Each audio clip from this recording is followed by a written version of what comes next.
मसीह के मधुर और सामर्थ्य नाम में आज फिर दिनांक 21 दिसंबर दिन मंगलवार को हम आप सबका स्वागत करते हैं। आज के दिन के लिए जो वचन है वो लिया गया है अय्यूब की पुस्तक, उसका 5वां अध्याय, उसका 9वां पद। वह तो ऐसे बड़े काम करता है जिनकी था नहीं लगती और इतने आश्चर्य कर्म करता है जो गिने नहीं जाते। प्रभु में मेरे प्रिय लोगों, सचमुच में हमारा परमेश्वर यहोवा अद्भुत परमेश्वर है।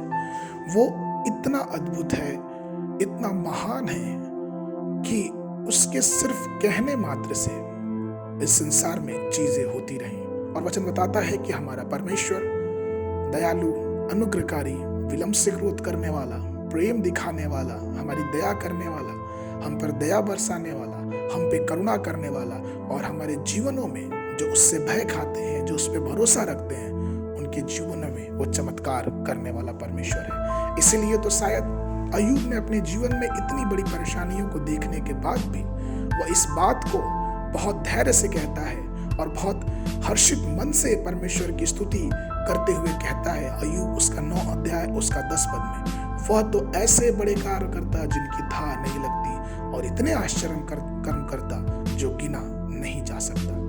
अय्यूब उस समय एक बहुत बड़ी समस्याओं से होकर गुजर रहा था। उसका परिवार उससे छूट चुका था, उसके बच्चे मर चुके थे, उसके शरीर में फोड़े लग चुके थे, वो बहुत बड़े रोग की सैया में पड़ा हुआ था। लेकिन फिर भी वो परमेश्वर के उन गुणगान को गाता है, परमेश्वर के अद्भुत कामों को वो बखान करता है, क्योंकि वो जानता है कि उसका परमेश्वर, उसका जीवित परमेश्वर अद्भुत परमेश्वर है। इसलिए यीशु मसीह के पैदा होने के समय यशायाह नबी की पुस्तक उसके 9 और 6 पद में उसके लिए यह गवाही दी गई कि वो अद्भुत युक्ति करने वाला होगा। परमेश्वर हमारा अद्भुत है, परमेश्वर हमारा महान है। वो हमारे जीवनों में बड़े बड़े चमत्कार करता है। उसके कहने मात्र से सूर्य और चंद्रमा की रचना हो गई, उसके कहने मात्र से सारी संसार की वस्तुएं अस्तित्व में आ गई। उसने हवा को डांटा, उसने समुद्र से कहा शांत रह और थम जा, वो थम गए।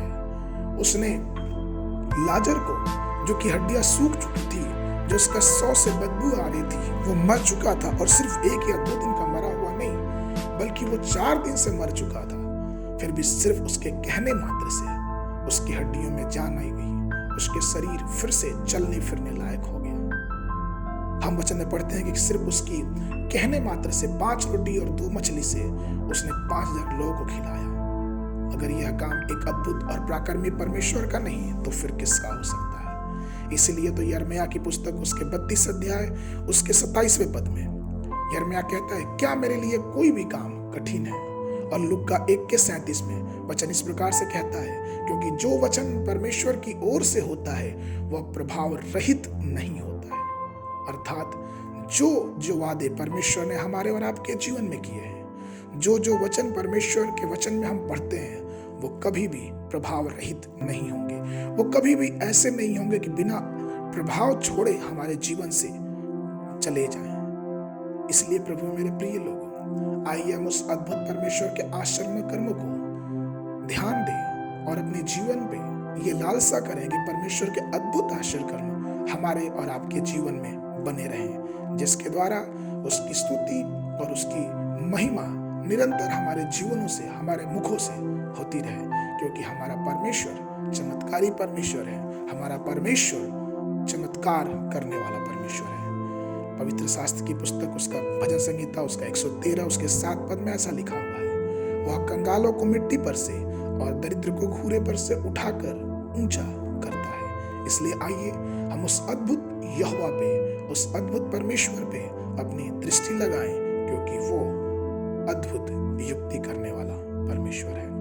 आज के मनन के लिए जो पद है वो लिया गया है यिर्मयाह नबी की पुस्तक उसका 31 अध्याय उसका 25 पद, क्योंकि मैंने थके हुए लोगों का प्राण तृप्त किया और उदास लोगों के प्राण को भर दिया है। परमेश्वर आप सबको आशीष दे।